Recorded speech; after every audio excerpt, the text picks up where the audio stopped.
Hi friends, welcome to my channel. ഇന്നത്തേത് നമ്മളതൊരു ദോശ റെസിപ്പിയാണ്. ഈ ദോശ ഞാൻ റെഡിയാക്കി എടുക്കുന്നത് തലേദിവസം ബാക്കി വന്ന പരിപ്പ് കറി വെച്ചിട്ടാണ്. ഇത് റെഡിയാക്കി എടുക്കാൻ നമുക്ക് ഒരുപാട് സാധനങ്ങൾ ആവശ്യമൊന്നുമില്ല. കൂടെ തന്നെ ഒരു ചട്നിയുടെ റെസിപ്പി കൂടി കാണിക്കുന്നുണ്ട്. അപ്പം നമുക്ക് നേരെ വീഡിയോയിലോട്ട് പോകാം. അപ്പോൾ ആദ്യം തന്നെ ഞാനിവിടെ എടുത്തിട്ടുള്ളത് 1 കപ്പ് തലേദിവസം ബാക്കി വന്ന പരിപ്പ് കറിയാണ്. നിങ്ങൾക്ക് ഏത് പരിപ്പിൻ്റെ കറി വേണമെങ്കിലും യൂസ് ചെയ്യാം. സാമ്പാർ പരിപ്പോ ചെറുപയർ പരിപ്പോ കടലപ്പരിപ്പോ ഏത് കറി വേണമെങ്കിലും യൂസ് ചെയ്യാം. തേങ്ങ അരയ്ക്കാത്ത പരിപ്പ് കറി ആവണമെന്നേ ഉള്ളൂ. ഇനി ഇത് നേരെ മിക്സി ജാറിലോട്ടേക്ക് ഒഴിച്ചു കൊടുക്കാം. പിന്നെ ഇതിലേക്ക് ചേർത്ത് കൊടുക്കേണ്ടത് 1 കപ്പ് റവയാണ്. റവ നല്ല തിക്കാണെങ്കിൽ ആദ്യം തന്നെ ഒന്ന് പൊടിച്ചെടുത്താൽ മതി. പിന്നെ ഇതിലേക്ക് ചേർത്ത് കൊടുക്കേണ്ടത് 1/4 കപ്പ് തൈരാണ്. ഈ ഒരു ദോശ റെസിപ്പിക്ക് പരിപ്പ് കറിയും റവയും തൈരുമാണ് നമ്മളെ മെയിനായിട്ടുള്ള ഇൻഗ്രീഡിയൻസ്. പിന്നെ ഇതിലേക്ക് 1 ടീസ്പൂൺ ഉപ്പ് ചേർത്ത് കൊടുക്കാം. ഇനി ഇതിലേക്ക് 1/2 ടീസ്പൂൺ ബേക്കിംഗ് സോഡ ചേർത്ത് കൊടുക്കാം. ഇപ്പോൾ ഇതെല്ലാം നമുക്കൊന്ന് നന്നായി ഫൈനാക്കിയിട്ട് തന്നെ അരച്ചെടുക്കണം. ഇപ്പം ഞാനിത് അരച്ചെടുത്തിട്ടുണ്ട്. ഇപ്പം ഞാനിതിൽ വെള്ളമൊന്നും ചേർക്കാണ്ടാണ് അരച്ചിട്ടുള്ളത്. അപ്പോൾ ഇത് അത്യാവശ്യം നല്ല തിക്കാണ്. അപ്പോൾ ഇനി നമുക്കിതിലേക്ക് കുറച്ച് വെള്ളം ചേർത്തിട്ട് നന്നായിട്ടൊന്ന് അരച്ചെടുക്കണം. ഒരു 1/2 കപ്പ് വെള്ളം ഞാൻ അതിലേക്ക് ചേർത്ത് കൊടുക്കുന്നുണ്ട്. ഇപ്പം ഞാനിത് അരച്ചെടുത്തിട്ടുണ്ട്. നല്ല ഫൈനാക്കിയിട്ട് തന്നെ അരച്ചെടുത്തിട്ടുണ്ട്. ഇനി ഇത് നമുക്ക് വേറൊരു ബൗളിലേക്ക് ഒഴിച്ചു കൊടുക്കാം.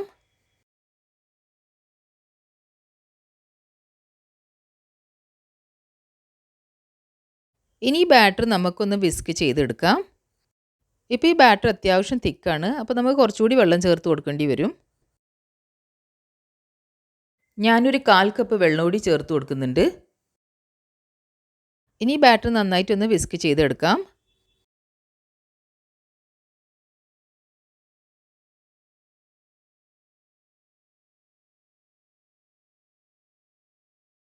ഇപ്പോൾ ഈ ബാറ്റർ നന്നായി വിസ്ക് ചെയ്ത് എടുത്തിട്ടുണ്ട്. ഇതുപോലത്തെ ഒരു ഫ്ലോയിങ് കൺസിസ്റ്റൻസിയാണ് നമുക്ക് വേണ്ടിയത്. ഒരു ദോശമാവിൻ്റെ കൺസിസ്റ്റൻസി ആയിരിക്കണം. അധികം തിക്കാവാനും പാടില്ല, എന്നാൽ അധികം ലൂസാവാനും പാടില്ല. ഇനി നമുക്ക് ഈ ദോശമാവ് ഒരു 10 മിനിറ്റ് നേരത്തേക്ക് അടച്ചു വെക്കാം. ഇനി നമുക്ക് ദോശയ്ക്ക് വേണ്ടി ചട്നി റെഡിയാക്കാം. അപ്പോൾ ആദ്യം തന്നെ ഞാനൊരു ചട്നി ഗ്രൈൻഡറിലേക്ക് 3 വെളുത്തുള്ളി ഇട്ട് കൊടുത്തിട്ടുണ്ട്. ഇനി 3 പച്ചമുളക് കൂടി ഇട്ട് കൊടുക്കാം. ഒരു 2 ടേബിൾ സ്പൂൺ ചട്നി ദാലും കൂടി ഇട്ട് കൊടുക്കാം. ഇനി ഇതിലേക്ക് 1/2 കപ്പ് തേങ്ങ ചിരകിയത് ചേർത്ത് കൊടുക്കാം. കുറച്ച് മല്ലിയില കൂടി ചേർത്ത് കൊടുക്കാം. ഉപ്പ് ഇട്ട് കൊടുക്കാം. ഒരു 2 ടീസ്പൂൺ ലെമൺ ജ്യൂസ് കൂടി ചേർത്ത് കൊടുക്കാം. ലെമൺ ജ്യൂസ് ചേർത്താൽ ചട്നിക്ക് നല്ലൊരു ഫ്ലേവർ കിട്ടും. ഇപ്പം ഞാൻ ചട്നി അരച്ചെടുത്തിട്ടുണ്ട്. ഞാനിത് നല്ല തിക്കായിട്ടാണ് അരച്ചെടുത്തിട്ടുള്ളത്. ഇനി നിങ്ങൾക്കിത് ലൂസായിട്ട് വേണമെന്നുണ്ടെങ്കിൽ കുറച്ചുകൂടി വെള്ളം ചേർത്തിട്ട് ഒന്ന് അരച്ചെടുത്താൽ മതി. ഇനി ഈ ചട്നി വേറൊരു ബൗളിലേക്ക് ഒഴിച്ചു കൊടുക്കാം.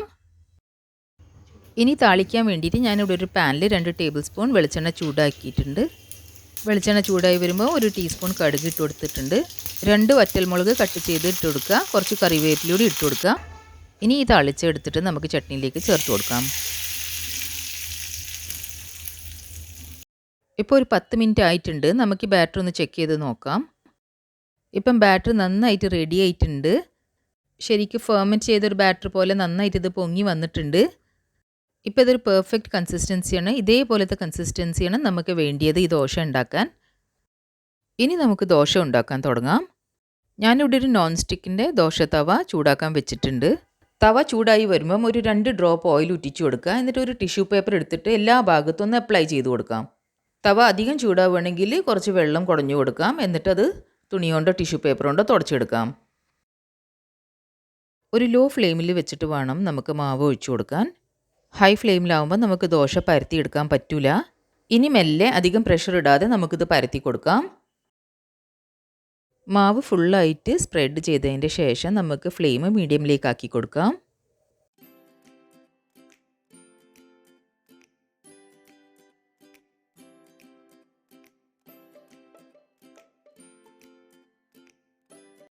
ദോശയുടെ മുകൾ ഭാഗം ഡ്രൈ ആയി വരുമ്പോൾ നമുക്ക് 2 ടീസ്പൂൺ ഓയിലോ നെയ്യോ ഒഴിച്ചു കൊടുക്കാം.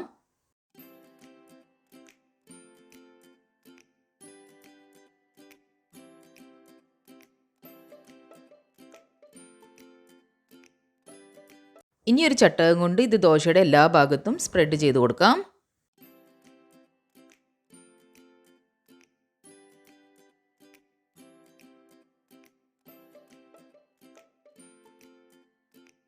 ഇപ്പം ദോശ റെഡിയായി വന്നിട്ടുണ്ട്. ഇതിൻ്റെ സൈഡ്സൊക്കെ അടന്ന് വന്നിട്ടുണ്ട്. അപ്പം ഇനി നമുക്കിത് ഫോൾഡ് ചെയ്തെടുക്കാം.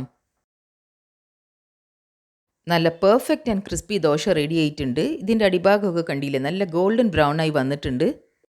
ഈ ദോശ നമുക്ക് സിമ്പിളായിട്ട് ചട്നിയുടെ കൂടെയും കഴിക്കാം, പിന്നെ പൊട്ടറ്റോ സ്റ്റഫിങ് വെച്ചിട്ടും കഴിക്കാം. ഇനി നമുക്ക് ഈ ദോശ പ്ലേറ്റിലേക്ക് മാറ്റി കൊടുക്കാം.